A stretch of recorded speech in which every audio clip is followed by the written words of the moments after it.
A very common myth is that when you're given a taste of a wine that you've ordered in a restaurant, you're being asked whether you like it or not. You're actually being asked, is it in okay condition? It smells clean, does it?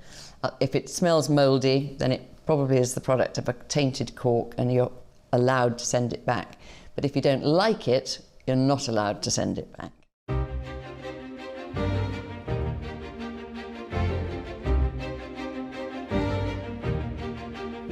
That the more expensive the bottle, the better the wine.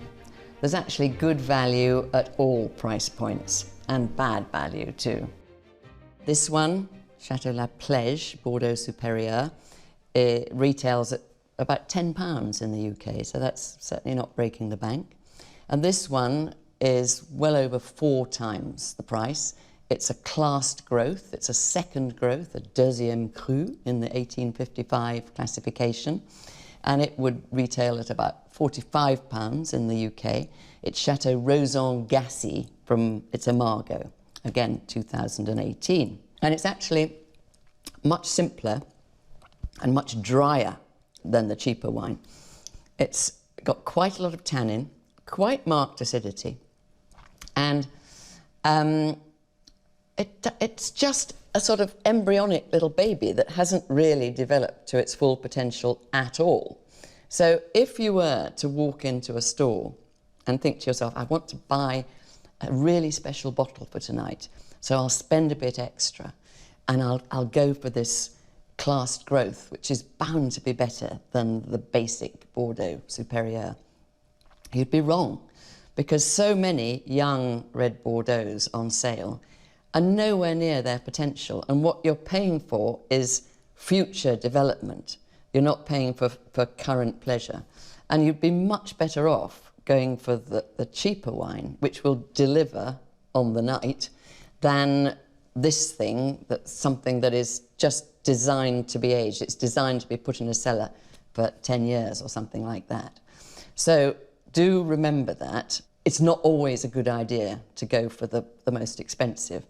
And even outside the boundaries of Bordeaux, just in general, I've always maintained there is no absolute correlation between price and quality as far as wine is concerned. There are so many other factors that determine a wine's price. There's a huge factor of marketing and segmentation. You know, wine producers, particularly outside Europe, think that they have to have a range of wines. So they have to have an entry-level wine, and then they'll have a medium wine in the same range, and then they've got to have, sometimes they call it an icon wine, where it's got to be more expensive than the rest, which usually means it's chock full of tannin, because it's been put in brand new oak, and it's more concentrated, probably got more alcohol.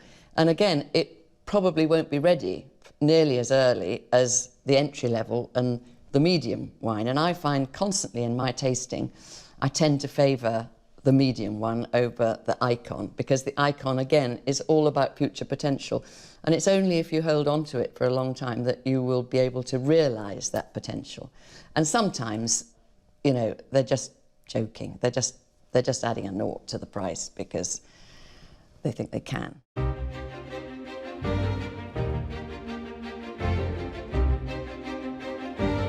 Now, you may wonder why I have this little weighing scale here, and it's because I am increasingly cross about the marketing technique of putting wine into a really heavy bottle to sort of supposedly signify that it's really special wine, which is nonsense and completely unnecessary and extremely bad for the planet. Because when people have audited the entire life cycle and value chain of wine to see where wine's carbon emissions are greatest, it's in the manufacture and transport of bottles. And so if you're choosing a really heavy bottle, you're really adding to those carbon emissions for no reason whatsoever. For instance, couldn't be a smarter red Bordeaux, and whenever I do my tasting notes now, and if it's at home and I've got a scales to hand, I weigh the full bottle, because it's much easier than waiting to pour the wine out and then weighing the empty bottle. And wine pretty much weighs 750 grams because it's always 75 centilitres.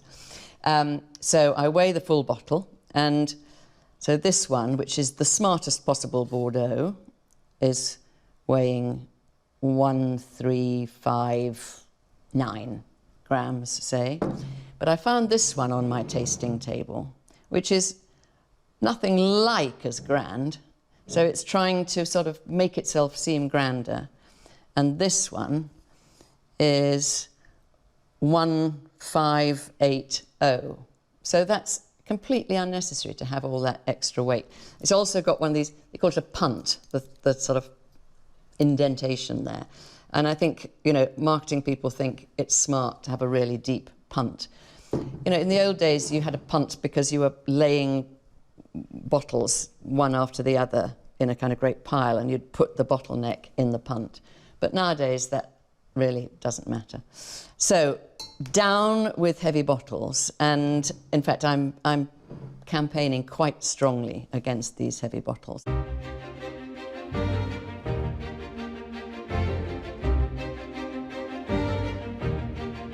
I mean, there are various rules that we've all grown up with, like with meat, meaty dishes, you drink red wine; with fish, you drink white wine.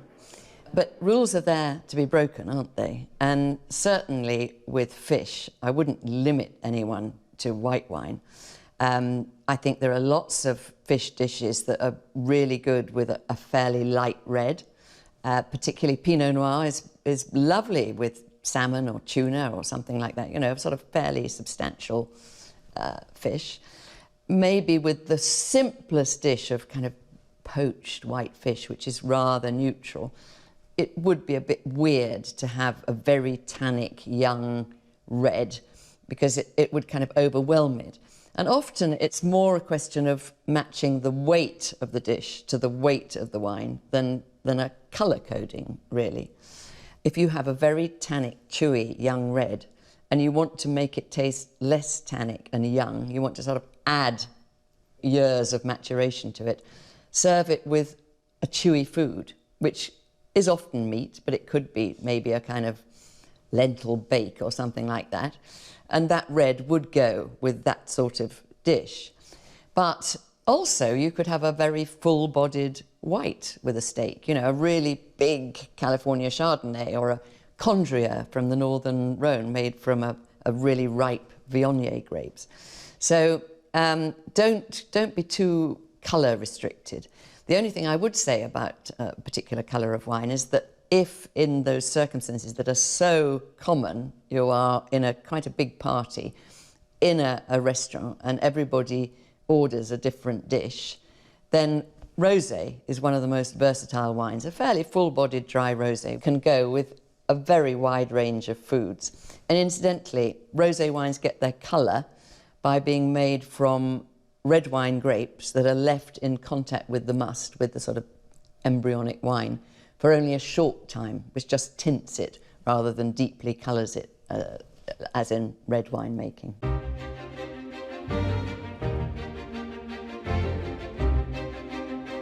Then there's a very common belief that it improves wine by pulling the cork before you serve it and leaving it for an hour or so to breathe. That may have been true ages and ages ago when bottling technology wasn't very good, and there was a thing called bottle stink, which kind of hovered around between the top of the wine and the bottom of the cork. Nowadays, bottling technology is pretty much faultless, and that's no longer the case. And it really, I mean, yes, it's quite nice sometimes to aerate a wine before you drink it, but just leaving it with that little area, that little surface area in contact with air is not going to make much difference at all.